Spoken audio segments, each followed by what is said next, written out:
So it ended up being okay. They were happy and they apologized to me, which that's what you ultimately want. If you can get them apologizing to you, you've won.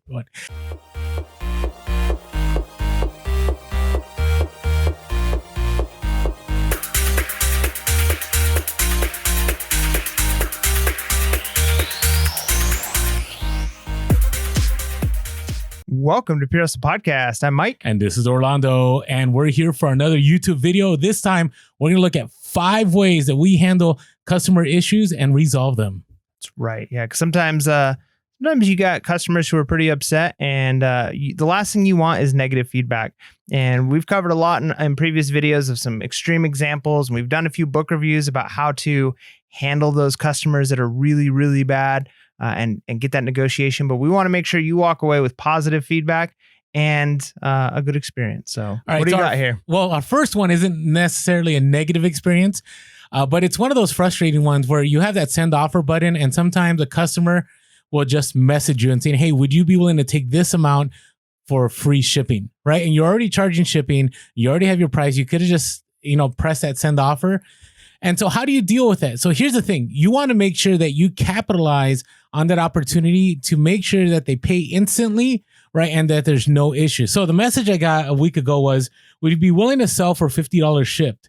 I appreciate your time.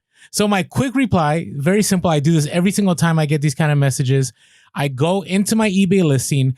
I change the listing to the price that they're asking. And I change the shipping. That way, there is no waiting for them to pay. The moment they go in there, they have to pay automatically and your sale is done. So I replied with, Sean, I can do that. I just updated the listing to reflect $50 of free shipping for you to purchase. I appreciate your business, Orlando.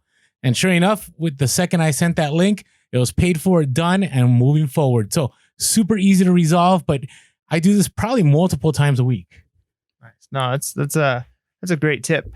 So our next one is occasionally, one of the problems that we have is I often take pictures and then my wife lists, and I try to take little notes on a piece of paper or on a boogie board, one of those digital ones, so that she knows when she's listing if there's anything specific that she needs to put. Well, one time I there was a miscommunication between the pictures I took and what I wrote and what she ended up listing. And so she listed a lot of 5, they're kind of like tape that you would use for like a label maker. And it was old school Brother label makers, and all of the packaging looks the same, but there's actually 2 different types. So I don't know if I made a mistake, she made a mistake. One of us messed up. There was miscommunication, and it got listed as 5 of one instead of 3 of one and 2 of another. And so customer buys these and buys all of them at once. They weren't actually lotted. They were done as individuals.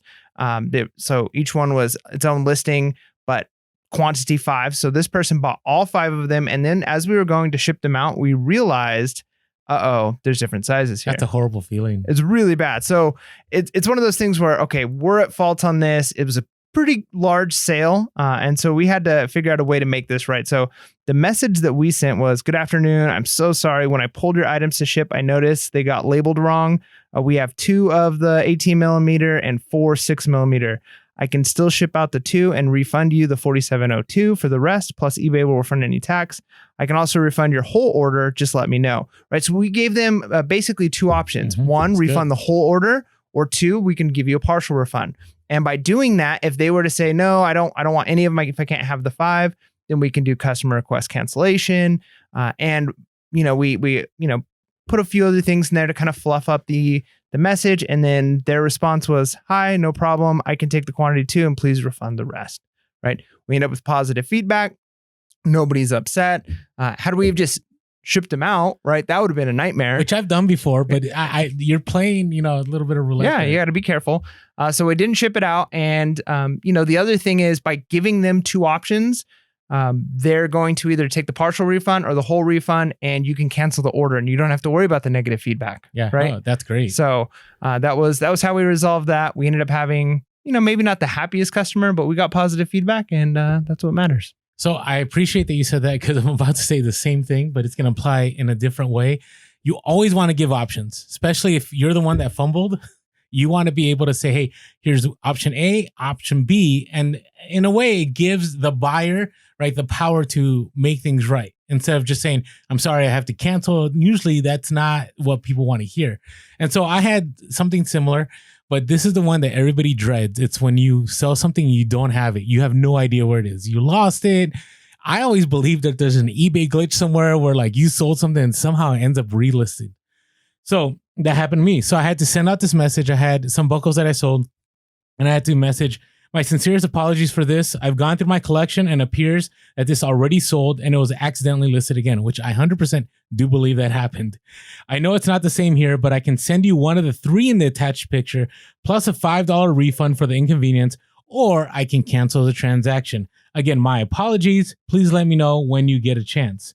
So 2 options, right? He's going to get a buckle for a cheaper price. It may be not exactly what he was looking for, but who wouldn't want a little bit of a lower price and willing to take something that's kind of close, right? Most people would, unless it's a super collector. And then if that's the case, they're going to want to cancel the transaction. Well, they replied, they said, hey, I certainly do understand, smiley face emoji, and I would be respectfully pleased to accept your offer. And whereas my new belt buckle selection will be the one with the football player with the oil well and the steer, confirming therefore that my revised final cost will therefore be $15. Correct? ?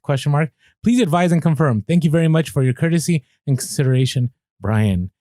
And man, you're not going to get repeat buyers like that. I mean, this guy is a guy that actually he bought some more.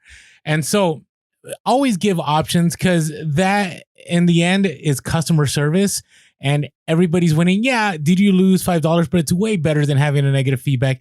And it's way better than having to, cancel a transaction and end up getting a defect because you're out of stock. So I always love resolving it with options. I know, that's great.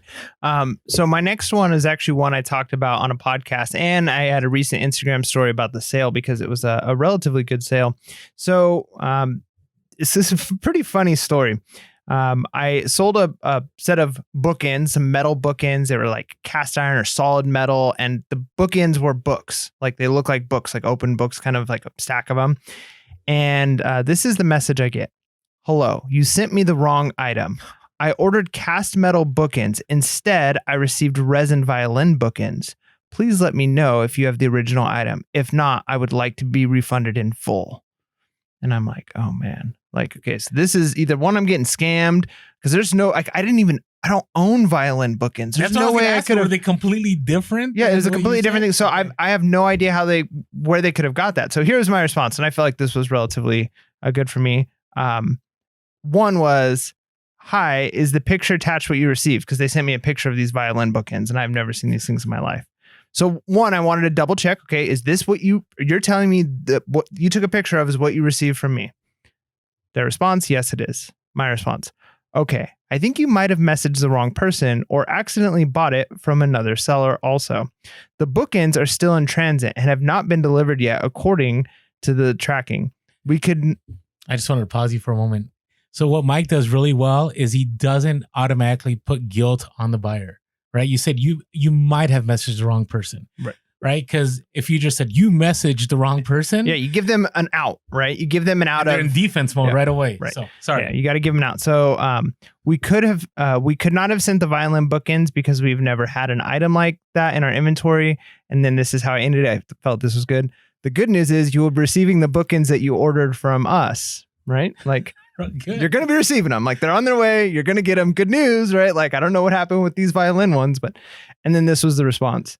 I did order several of these for my son's teachers. I'm sorry for the mix up. I look forward to receiving the bookends. Once again, I apologize.